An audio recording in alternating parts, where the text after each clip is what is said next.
Que se passerait-il si nous matérialisions tout et tout de suite, devant nos yeux, d'un simple coup de baguette magique? Que risquerions-nous à avoir tout et tout de suite? Que ce soit ce que nous désirons, mais aussi et surtout ce que nous ne désirons pas. Car l'univers étant inclusif, s'il nous donnait ce pouvoir pour les choses que nous désirons, il serait obligé de faire de même pour celles que nous ne désirons pas.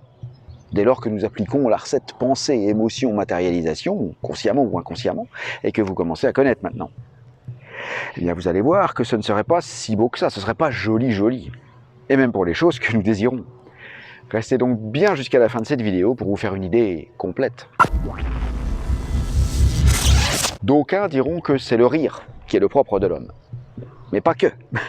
Il y a quelque chose qui n'est pas drôle du tout et qui est également le propre de l'homme, et que de l'homme. Le temps. Le temps, en effet, n'existe que dans l'esprit de l'homme. Il est une pure création de l'ego. Seule Uhane, la conscience consciente, le subit. Tout le reste de la création vit dans un présent permanent, y compris Unihipili, le subconscient, l'enfant intérieur, mais aussi Aumakua, le supraconscient. Nous sommes les seuls à subir le temps, ses affres, ses douleurs, ses naufrages. Dans d'autres vidéos, je parlais de notre nature tridimensionnelle avec un pied dans la 4e dimension, et seulement un pied. Car nous n'avons aucun contrôle sur ce temps, nous devons le subir. Le seul moyen gentillet de pseudo-contrôle que nous ayons, et j'en parle au début de cette liste de lecture, est mental.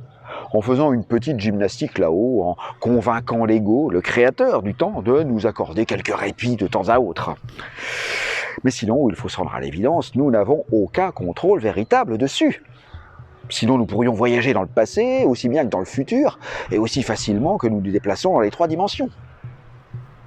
D'ailleurs, le voyage temporel n'est-il pas le fantasme de l'homme depuis la nuit des temps? Nous créons notre vie avec nos pensées, que nous en soyons conscients ou non. Tout ce que nous vivons n'est que l'écran de projection de notre cinéma interne. Et dès que nous devenons conscients du fait, nous constatons que nous pouvons créer notre vie délibérément. Et c'est une révélation, pour ne pas dire une libération pour certains. D'ailleurs, la Bible ne compare-t-elle pas l'homme inconscient de ce pouvoir créateur au cadavre gisant dans sa tombe? Et la résurrection de Jésus n'est-elle pas non plus l'allégorie de cet éveil?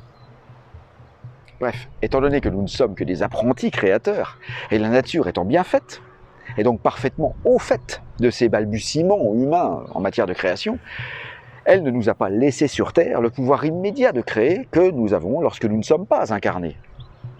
Elle nous a au contraire flanqué de ce qu'on appelle le tampon temporel, afin de nous laisser un laps de temps minimum entre le processus de création mentale et sa manifestation en dur. Tampon dont le sabbat dans la Bible est l'allégorie. Et ce tampon temporel est étirable ou à l'inverse compressible à souhait, consciemment ou non. Étirable car certains n'ont pas et n'auront jamais assez d'une vie entière pour matérialiser leurs rêves. Compressible car d'autres arrivent à les matérialiser en si peu de temps qu'on pourrait les prendre pour Jésus en personne. Mais que nenni, ces gens qui matérialisent tout très vite ne sont que des gens ordinaires, nés ou passés orfèvres dans la maîtrise du mental, qui ne font que mettre en pratique l'enseignement des Écritures avec un grand E à la lettre. Quelques rares privilégiés, dont ont ce don de façon innée, d'autres doivent le cultiver, d'autres n'y parviendront jamais, et enfin d'autres ne savent même pas qu'ils ont ce pouvoir. Quoi qu'il en soit, il est impossible, à moins de s'appeler Jésus ou Samantha ou Harry Potter, de faire apparaître notre désir d'un coup de baguette magique. Nous avons ce tampon temporel. Voyons-en donc les avantages.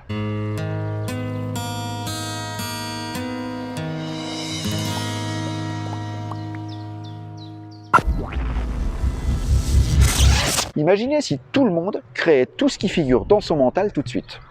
C'est-à-dire si le tampon temporel n'existait pas. On pense à ce que l'on veut, on est émotif à son sujet, et hop, ça apparaît devant nous dans la minute. Alors ok, ce serait plutôt sympa pour les belles choses, mais pour les mauvaises. Imaginez que sous le coup de la colère, vous souhaitiez le pire, la mort de votre voisin. Ça nous est tous arrivé à un moment ou à un autre, hein. Que vous soyez émotif à ce sujet, et que le fameux voisin vous claque entre les pattes aussitôt. Imaginez à l'inverse que vous désiriez la dernière Rolls-Royce, et qu'elle apparaisse dans votre cour aussitôt. Ok, et après? On croulerait sous les cadeaux de l'univers, on ne saurait plus les apprécier. Et la Terre n'aurait peut-être plus assez de place pour tout stocker, car d'après Wallace Wattles, ce qui est créé sur Terre n'est qu'une infime matérialisation de ce qu'il appelle la substance informe est capable de créer. D'ailleurs, tout ça, tous ces cadeaux existent quelque part dans une autre dimension, et c'est justement notre travail sur Terre de se mettre en harmonie vibratoire avec eux pour les attirer dans nos vies. Ce qui fait qu'il y a donc discrimination naturelle. Nous recevons ce avec quoi nous sommes capables de s'aligner vibratoirement, ce qui veut dire en d'autres termes que nous attirons à nous ce dont nous nous sentons dignes. Et c'est bien plus drôle ainsi, vous ne trouvez pas? Ça signifie que sans trop insister sur la notion de mérite, c'est bien de cela qu'il s'agit.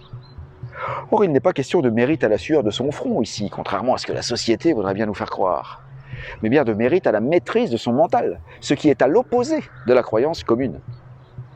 L'univers nous laisse donc ce tampon temporel afin de pouvoir rectifier le tir, si je puis dire. Il nous gratifie de temps afin de faire les ajustements nécessaires dans le cas des soins louables, aussi bien que les rectifications nécessaires dans le cas des mauvaises choses. En clair, ce tampon permet de peaufiner nos désirs pour être sûr que ceux-ci correspondent bien à ce que nous désirons au plus profond de nous-mêmes. Il est toujours plus facile de modifier sa commande avant qu'elle soit expédiée que de la renvoyer une fois reçue, vous êtes bien d'accord? Mais ce tampon nous permet aussi de rectifier ces mauvaises pensées de mort, comme dans le cas de mon voisin du début. Je dirais que, compte tenu de la faiblesse de l'esprit humain, ce tampon temporel est indispensable, indissociable de son pouvoir créateur en herbe. Connaissant la nature faillible de l'homme, donc, une matérialisation systématique de ses désirs serait impossible. Jamais l'humanité n'aurait pu survivre.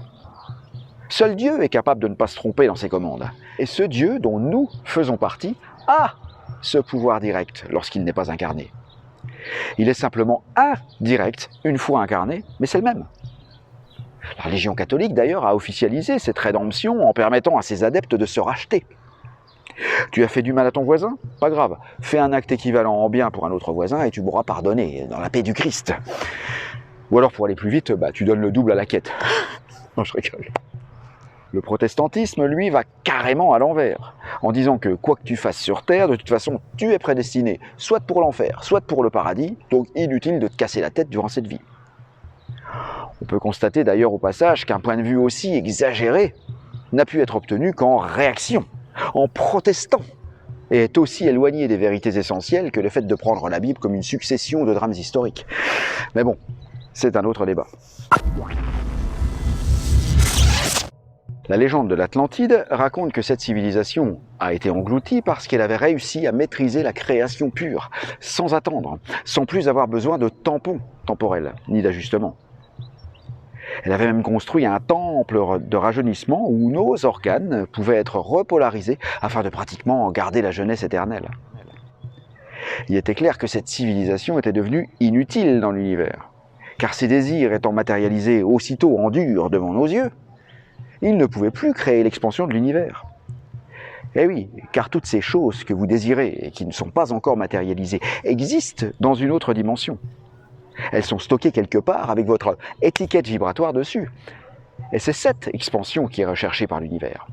Car une fois que la chose est arrivée dans notre dimension, l'univers a fini de croître à son sujet. C'est peut-être aussi pour ça que c'est difficile pour l'esprit humain, d'une part de comprendre cet état des choses, et d'autre part de le maîtriser. Voilà donc pourquoi Dieu a détruit ces civilisations. Bon, après, c'est une légende, et comme on dit, il n'y a pas de fumée sans feu. Voilà les amis, après cette petite réflexion sur cette attente systématique de tout ce que l'on désire, et qui est d'autant plus insupportable que l'on ne maîtrise pas ces rouages, j'espère que vous changerez d'opinion à son sujet et constaterez qu'elle vous a certainement sauvé la mise, pour ne pas dire la vie, un nombre incalculable de fois. Combien de fois avons-nous réfléchi après s'être emportés sur quelqu'un, après lui avoir souhaité ou dit les pires choses, et avons-nous béni le fait d'avoir pu réfléchir et de revenir sur nos pas en changeant d'opinion, ou même en ayant la possibilité simplement de s'excuser? A l'inverse, après avoir passé une commande sur un coup de tête, combien de fois avons-nous regretté le fait de ne plus pouvoir changer d'avis? Et là, je pense notamment aux billets d'avion ou autres non flexibles. Eh bien, la nature nous donne ce tampon, nous offre cette flexibilité inaliénable afin de vivre la vie que nous souhaitons, à condition d'une part de connaître l'existence de ce tampon et ensuite d'en maîtriser l'usage. N'attendez donc pas les amis pour me laisser un pouce, pour vous abonner, pour commenter et pour partager. Visitez également ma boutique en ligne où vous trouverez tout ce qu'il faut pour aller vers la paix et vous rapprocher de la maîtrise du temps, notamment avec mon nouveau programme pour neutraliser la procrastination que j'ai appelé Agir maintenant. Et je vous souhaite de manifester aussi magnifiquement que possible.